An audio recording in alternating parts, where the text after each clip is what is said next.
అందరికీ నా నమస్కారాలండి. ఈరోజు శ్రీమద్ ఖాద్రి లక్ష్మీ నరసింహస్వామి ఆలయం ముక్కోటి ఏకాదశి సందర్భంగా సతీ సమేతంగా వెళ్ళడం జరిగింది. ఆలయం మొత్తం సర్వాంగ సుందరంగా అలంకరించారు. మునుపెన్నడూ లేని విధంగా అలంకరణ మాత్రం చాలా బాగా చేశారు. ఉత్తర ద్వార దర్శనం ద్వారా చాలా పుణ్యం లభిస్తుందని చాలామంది అన్నారు. చాలా రోజుల నుంచి మనం చూస్తూనే ఉన్నాం. ఉత్తర ద్వార దర్శనం ద్వారా ఎంతో పుణ్యఫలం అనేది దక్కుతుంది.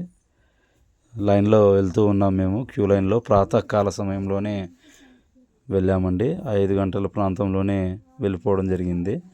అప్పుడైతే కొంచెం ప్రశాంతంగా దర్శనం చేసుకోవచ్చు. మా ఫ్యామిలీ అండి, ఇదంతా మా పిల్లలు.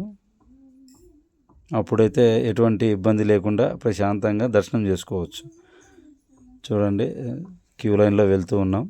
చివరిలో మీకు దేవుడి దర్శనం దొరుకుతుంది. దేవుణ్ణి చూడొచ్చు. మీకు కనపడేదే ఉత్తర ద్వారం అండి. చూడండి, పైన లైట్లు, పువ్వుబంతులతో చాలా అలంకరణగా బాగా ఇచ్చారు. దేవుని దర్శనం చేసుకోండి.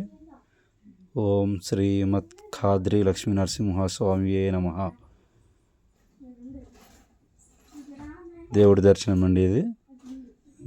దర్శనం అయిన తర్వాత మేము కొన్ని ఫోటోలు దిగాము. అవి కూడా యాడ్ చేస్తున్నాను.